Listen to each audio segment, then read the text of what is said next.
Over a decade ago, I worked as an editorial assistant at an engineering company.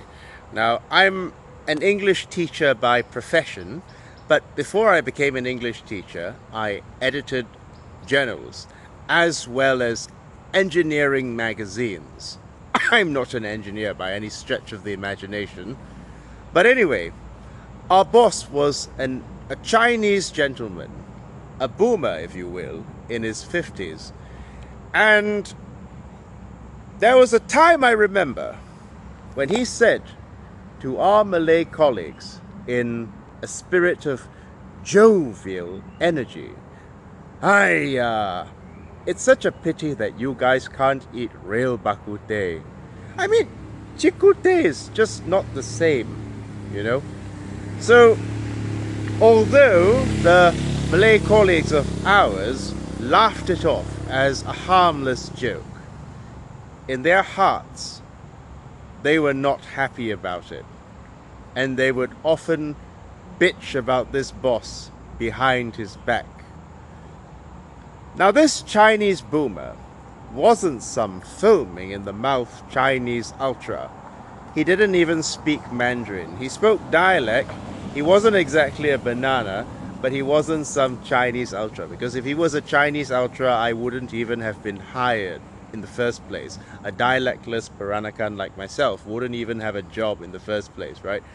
But this ex-boss of ours was basically a symptom of a much wider social phenomenon, of a phenomenon that is a very difficult topic to discuss because it ruffles a lot of feathers, but it needs to be brought up because we can't keep pretending it doesn't exist. This phenomenon that I'd like to talk about today is called Chinese chauvinism, which is the assumption that Chinese culture, Chinese norms, and Chinese ways are the center of the universe and everything else is peripheral to the Chinese world. And many people will say that Chinese chauvinism in Malaysia only came about after May 13th, when the Chinese community started becoming very protectionist.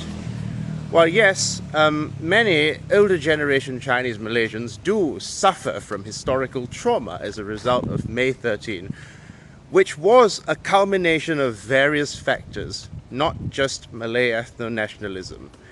There were Chinese community leaders also pouring oil into the flames. I'm not here to talk about who started May 13th, but rather I'm here to say that May 13th did not cause Chinese chauvinism, but rather it gave it an excuse. In a word, Chinese chauvinism is not some recent creation that resulted from May 13, nor is it some recent phenomenon that resulted as a result of China becoming the world's superpower. Don't blame China. You see, Chinese chauvinism is a centuries-old phenomenon. My ex-boss's offhand microaggressive remark about chik kut teh being knockoff bak kut teh may seem like a harmless jab, but it was in fact a power move, even if it was not explicitly a power move. It was basically a flex, implying that our version of bak kut teh, the Pocky version, the Chinese Han version, is the real version. By the way, bak kut teh doesn't really exist in China. I don't think bak kut teh actually exists in China. But the point is, the idea was that our version of doing things is the correct version. Your version of it is simply a knockoff, a fake, an inferior form of ours, in the same way Peranakans are now called bananas. People like myself are now called bananas if we don't speak Chinese, even though Chinese was never the yardstick of measuring Peranakan authenticity. The point is, this is just one symptom of many other symptoms that everybody has noticed, but everyone has been too afraid of pointing out for fear of seeming assimilationist or racist, of the widespread culture of Chinese chauvinism, especially in the diaspora. Take, for example, this ad over here for a French restaurant in Kuala Lumpur, which is located in Malaysia, by the way, not China. Why is it that this ad for a French restaurant, which is presumably aimed at a Malaysian audience, is shot in Mandarin without at least the courtesy of Malay or English subtitles, languages that everyone understands?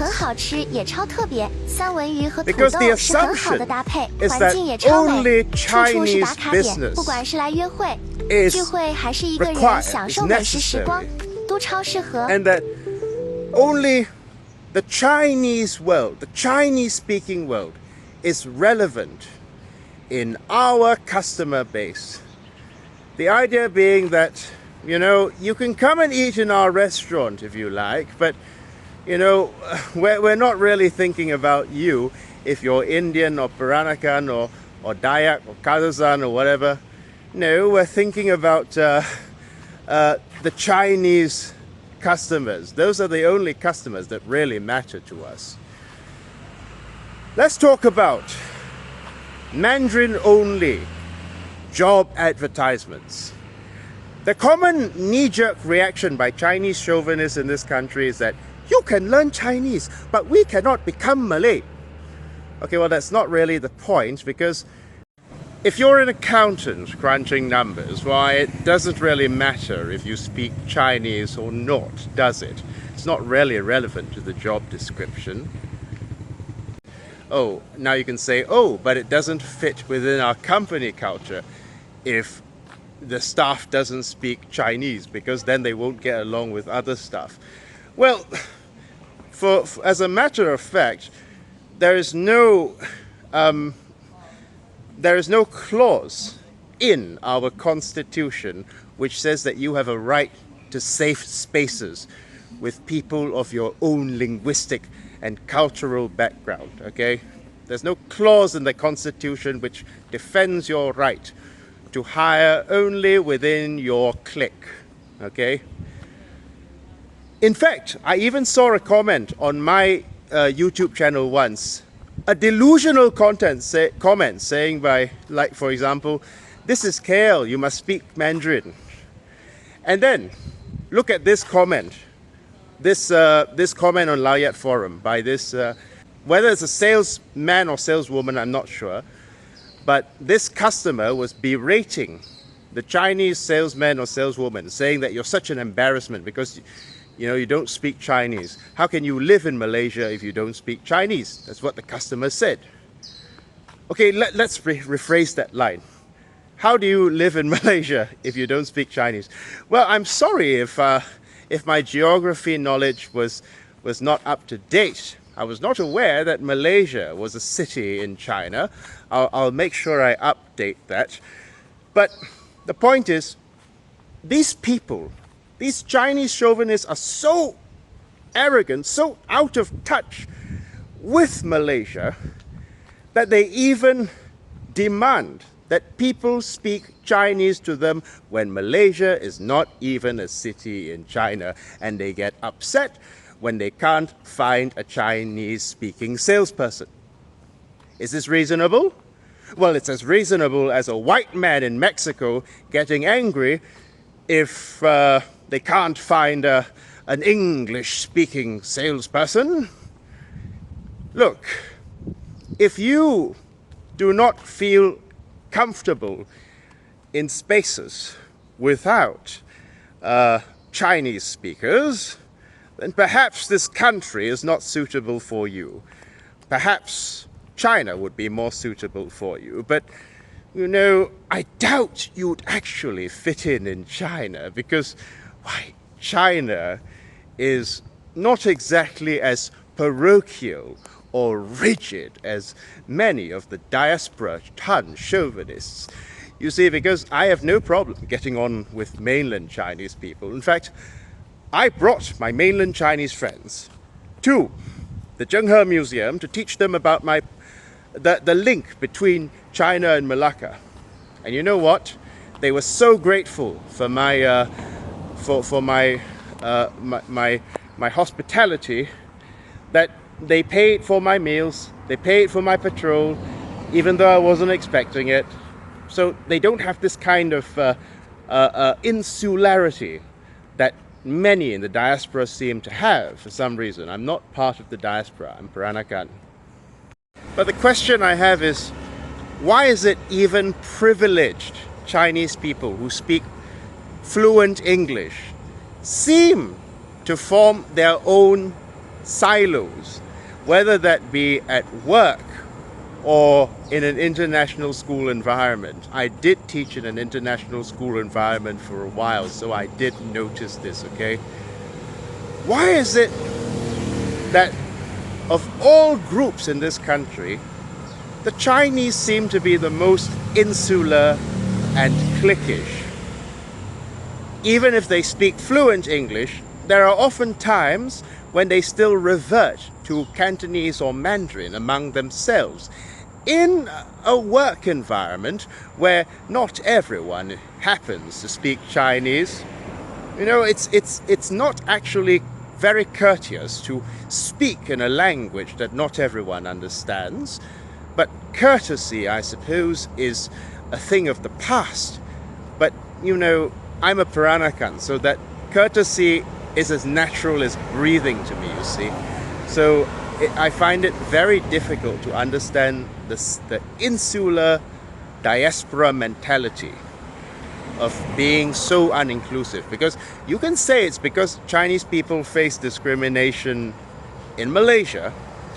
Well, I could argue that Indians face even more discrimination because, yeah, Chinese and Indians both suffer from institutionalized discrimination by the government. But guess what?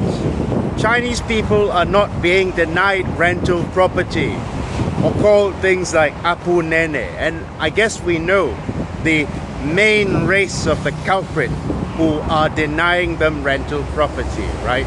I'm not making a racially inflammatory statement. I'm making a statistical statement, because the vast majority of landlords in this country are Han Chinese, right? And the vast majority of people who suffer from discrimination on the basis of rental property are Indian, okay? So Indians suffer from even more discrimination than Chinese people in this country. But guess what? They don't expect the country to adapt to them. They don't say, learn my language first, then we talk. No, it's always, you can learn Chinese if you want to join our space. But it never occurs to them that they already speak good enough English. In fact, their English is fluent enough to insult me, so they can jolly well speak in a language that everyone else understands.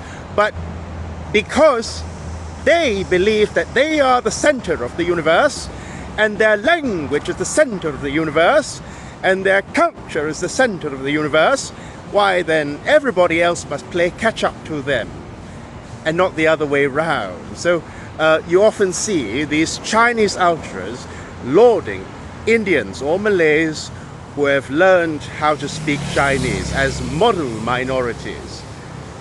And the fact of the matter is that this in itself is a very chauvinistic framing, because it assumes that before they learned Chinese, they were just not even worth engaging with, right? They were too uncivilized to even consider engaging with in your worldview, until they self-improved and learned Chinese. So the point is not whether we can or can't learn Chinese. Okay, in a technical sense, I could learn Chinese, but I don't really see the motivation, because frankly, to me, it's as irrelevant as French from an emotional standpoint, okay? We all speak Malay and English anyway, presumably. So I don't see why I should learn Chinese, because you jolly well can speak to me in English or Malay. You already have the language. And this is not China. This is Malaysia. But I suppose the origin of Chinese chauvinism is the second part of this video we have to address, you see. We all know that China was not always a very insular, parochial, paternalistic and chauvinistic nation. Now, modern China isn't. I'm not talking about communist China. I'm talking about the KMT sort of China, okay? During the Ming Dynasty, for example, Zheng He, the Chinese sailorman, traveled vast oceans across the world to form links and friendships with the various people of the world. And that's how the Peranakan came to be. When the first Chinese settlers came to Southeast Asia in the 15th century, they settled down and married local women and forged a hybrid identity known as the Baba Nyonya. Baba means male Peranakan, Nyonya means female Peranakan. And China was very interested in learning about other cultures back then. China was actually open to other ways of doing things. It wasn't a closed-off insular society. But what happened after Emperor Hongwu, after Emperor Zhu died? Well, his successor decided that foreign adventures was a waste of money. So he stopped the foreign expeditions.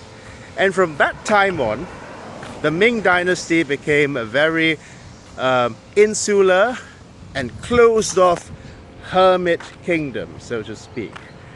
Okay, so at that time, the Ming Dynasty, once renowned for being a world-class superpower that maintained harmony with its neighbors, started closing itself off to the world and basically crystallizing its identity at one particular point in time while the rest of the world moved forward. And their Manchu successors, the Qing dynasty, maintained the same type of Chinese chauvinism.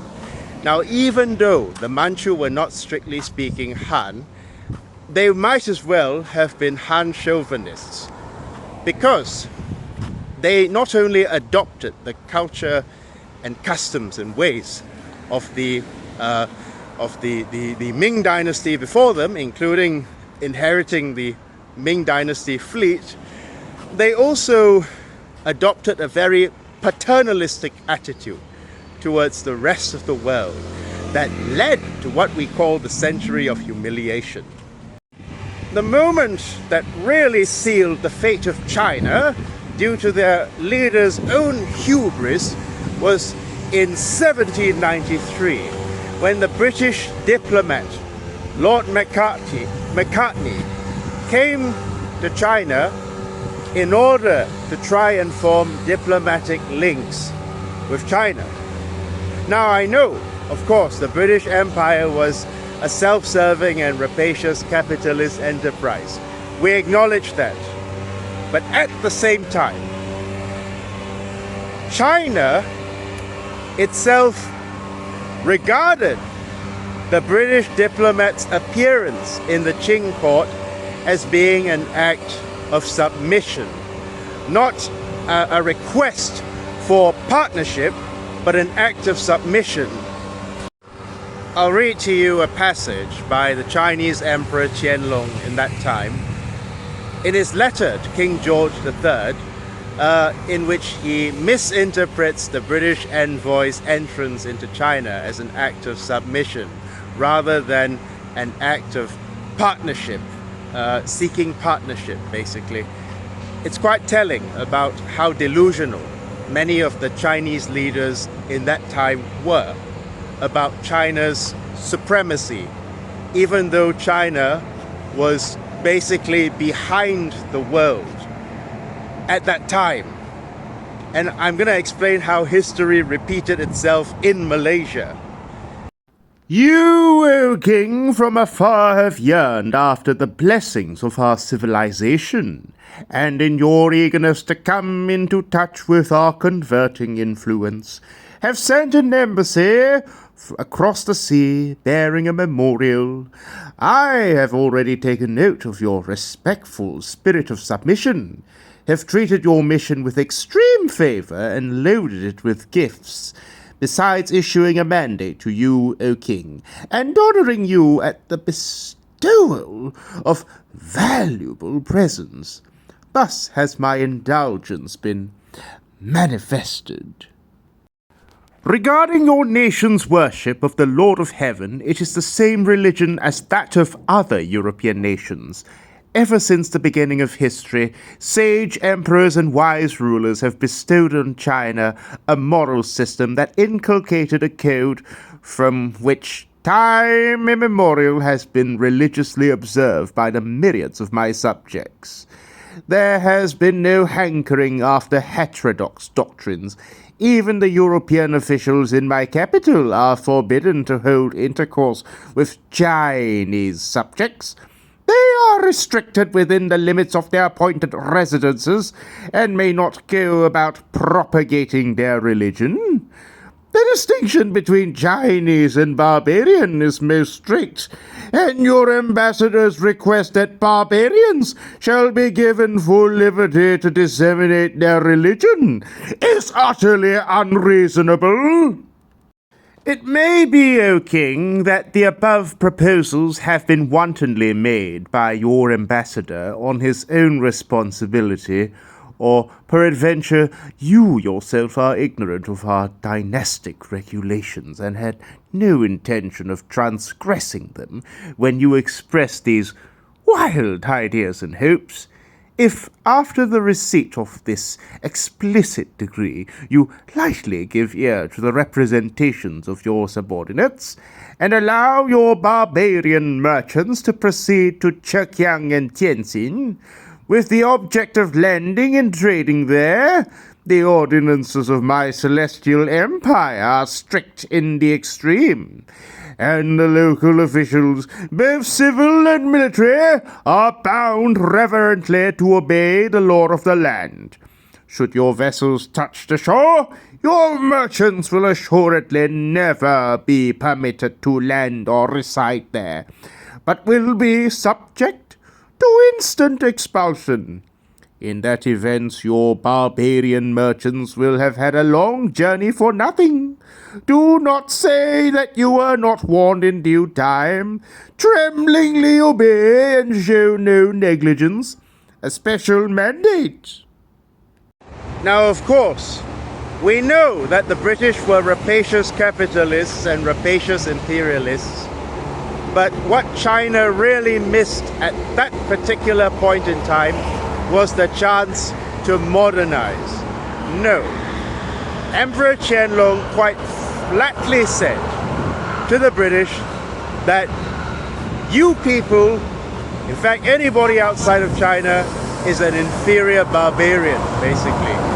He uses the word barbarian quite liberally. And we Chinese have nothing to learn from you. So we accept your tribute, and we will treat you with hospitality if you visit our shores, but there is nothing we can learn from the non-Chinese world. Because anybody who is not culturally Chinese is a barbarian, not even worth interacting with on a serious basis. And this mentality of hubris was what doomed China. Because while Japan accepted modernization under the auspices of Emperor Meiji, China, on the other hand, stubbornly clung to tradition and stubbornly, aggressively refused to accept new ways of doing things, or I should say, accept ideas that came from people who are not linguistically or culturally Chinese. Because to the Chinese, until the century of humiliation, which woke them up from their, according to Marx, their hereditary stupidity. Okay, it doesn't mean Chinese are genetically stupid. Rather, it's a stupidity that's been inherited generation by generation when you believe you're the center of the universe, right? China itself, 中国, means central kingdom, right? So the idea is that the world is divided into two types of people, Hua and Yi. Hua people are basically people who speak Chinese, act Chinese, and practice Chinese cultural norms. Those are the civilized people. And Yi, those people who have not yet been brought into the Chinese fold, those people are barbarians, not even worth interacting with on a serious basis. That was the mentality that doomed China. And like Karl Marx said, history repeats itself. First as tragedy, next as farce, because we're seeing this mentality play out again in the diaspora community. And nobody is ballsy enough to call it out because they're too afraid of being called racist. Look at this picture of my grandmother, Ruby. She was Nyonya. I'm Peranakan. I'm Baba. She didn't speak Mandarin, didn't need a HSK certificate in order to be dignified, because her rootedness was not measured by how well she spoke Chinese, which she didn't, or how properly she conformed to Chinese norms. No, because her rootedness was measured by how in touch she was with Nusantara, the ancestral land of the Peranakan. Look at this picture of her. So comfortable in a Malay majority environment, even though, you know, she's like one of the few Chinese people in that environment. No, she was in fact the only Chinese person in that environment. She was an English teacher, okay? And compare this picture to this individual, which is basically a neurotic, paranoid diasporoid who still looks down on the native people of this soil. It's not about race, but culture. Because if you say that Peranakans and Sinkaes, late arrivals, are both Chinese, why is it that our relationship to Malaysia is so different? Unless, of course, the Peranakan has been assimilated into Han norms. Why is it that culturally, on a cultural basis, the Peranakan and the diaspora think so differently about Malaysia?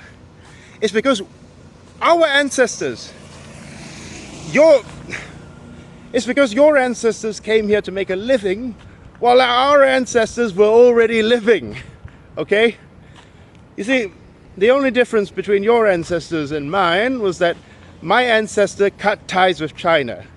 He came here willingly. Yours was displaced. And I am sympathetic because you were forced onto a land that you did not consider to be home. At least I'm speaking ancestrally. But the point is that the diaspora still regards China as the center of their identity, and they consider themselves to be overseas Chinese rather than a native of Nusantara. Recently, there was an Indonesian Chinese fellow who was very angry because I said I wasn't diaspora, I'm Peranakan, right? I'm native to this land. And he said, don't give me a break. You're not even Bumiputra and you call yourself non-Chinese diaspora. Oh, Malaysian Chinese are so fucked up. I reject the label Malaysian Chinese, frankly, because yes, you could say I'm a Straits Chinese, but I don't use the label Malaysian Chinese because it comes with a variety of connotations that I cannot support in good conscience, like clan halls, vernacular schools. I've never agreed with them. I've never called for their abolition, but I don't agree with them. as well as dialect-speaking enclaves. No, I don't agree with that. I do believe that people would be happier if they integrated, like the Peranakans.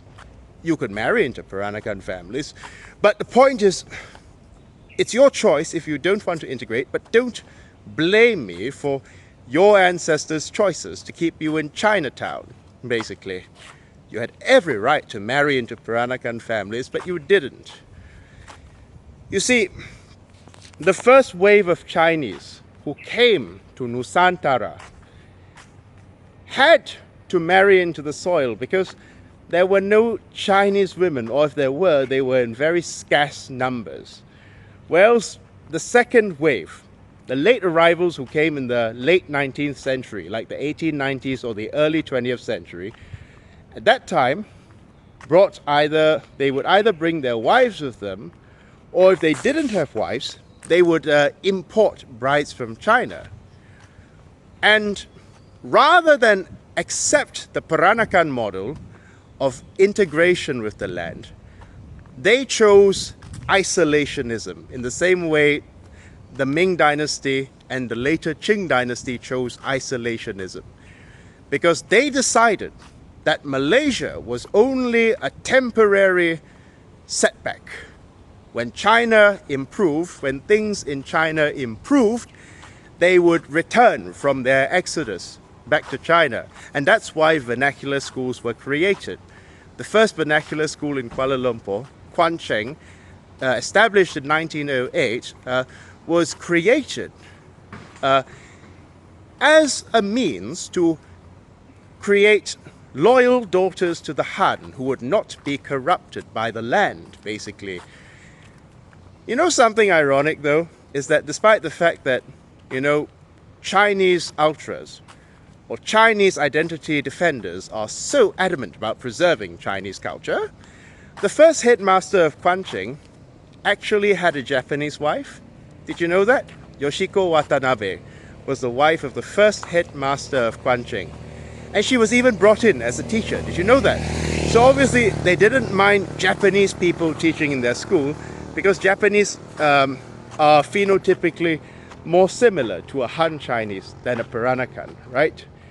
And they're also culturally, I suppose, more similar in many ways than a straight Chinese Peranakan. Zhonghua was established in 1919, but this was before the formation of Malaya, before the formation of a Malaysian identity, when the Chinese diaspora at the time believed that they would be returning to China. So it was an explicit rejection,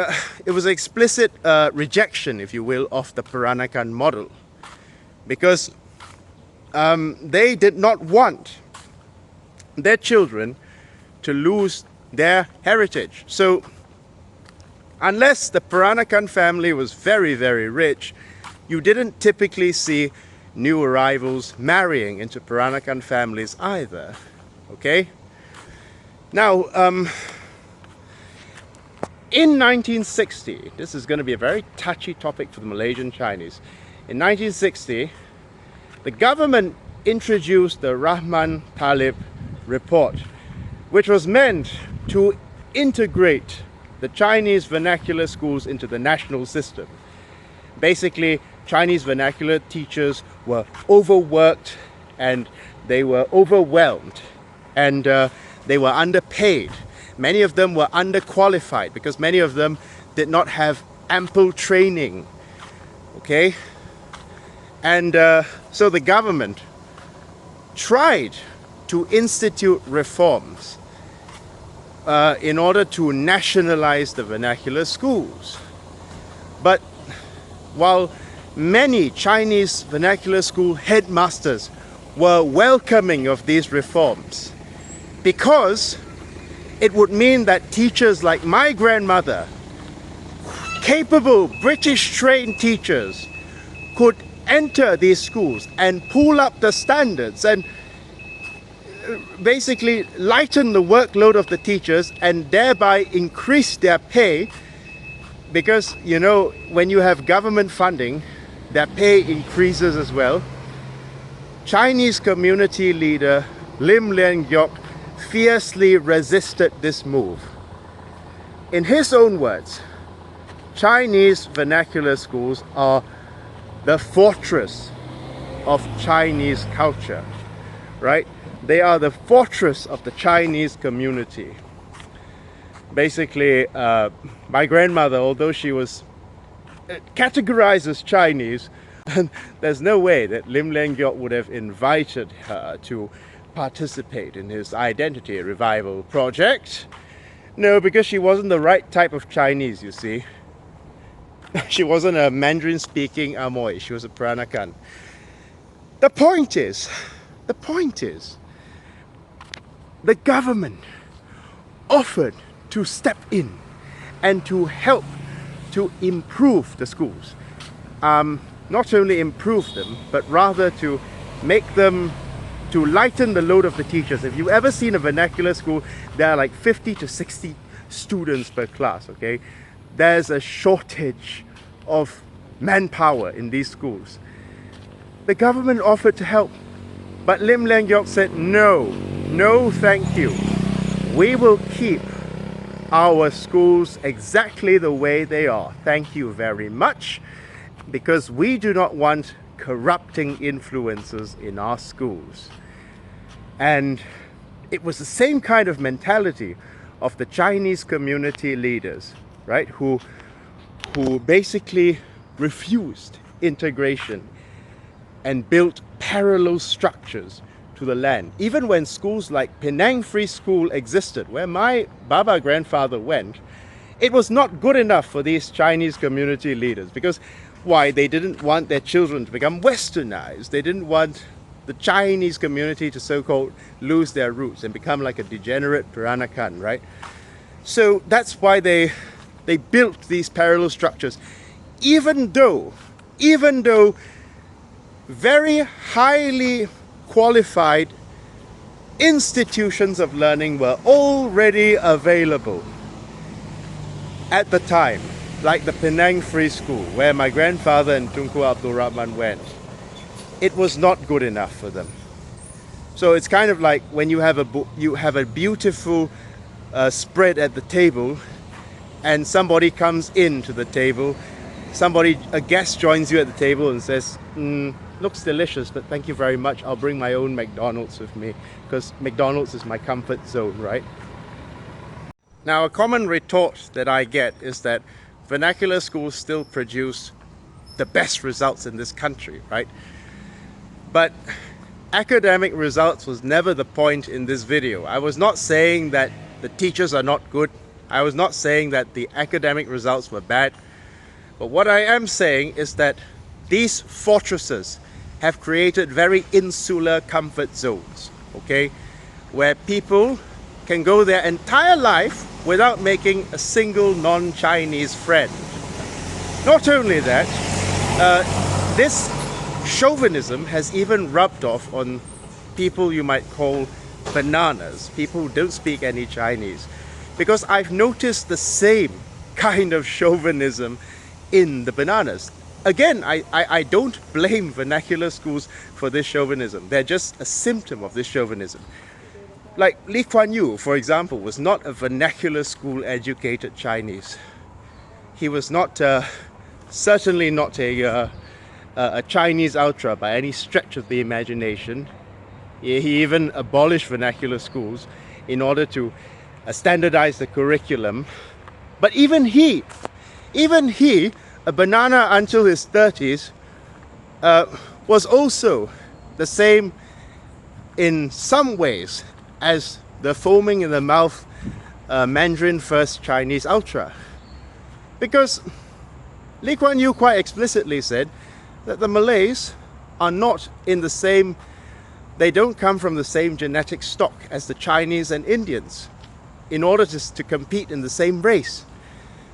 Yes, he said that, because this is a very unpopular truth, but for many Chinese people, the belief is that their culture is the center.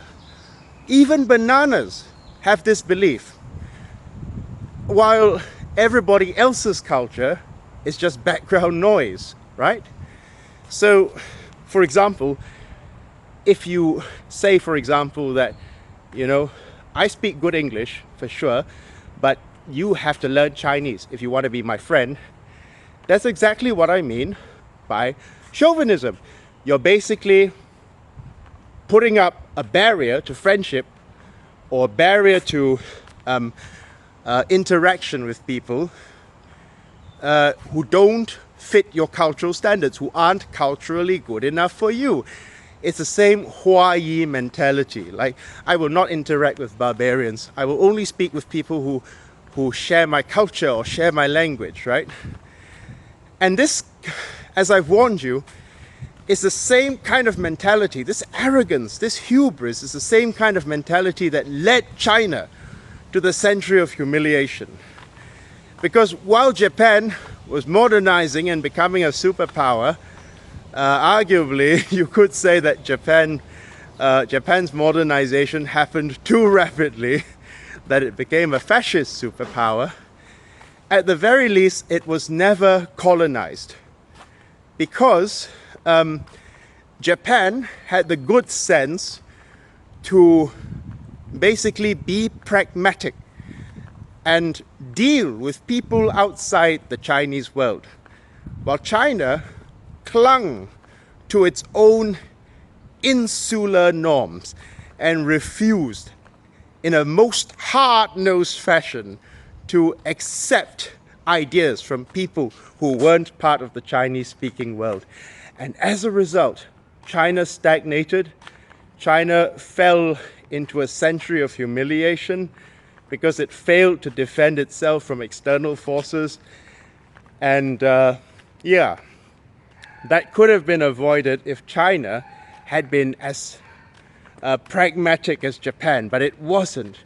So basically, the Chinese community leaders of today, who basically believe that Chinese identity preservation is the most important thing in this country, and to lose your Chinese identity is worse than death, those people are basically mini Emperor Qianlongs, in the sense that they haven't learned from history, and they're causing their own people to stagnate, not academically, but intellectually, right?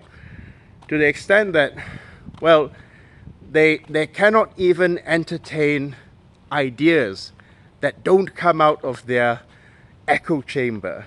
They can't even argue with ideas that come from non-Chinese speaking people without getting emotional, without getting upset. And this is all thanks to a culmination of factors, Lim Lian Giok being one of them, but he's not the only one.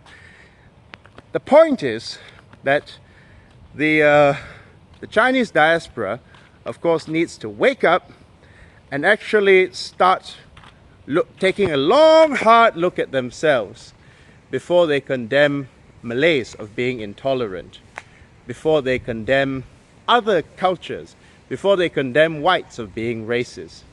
They also need to look at themselves and see that, you know, perhaps before removing the rubbish in somebody else's porch, get the cat shit out of your own backyard first, yeah?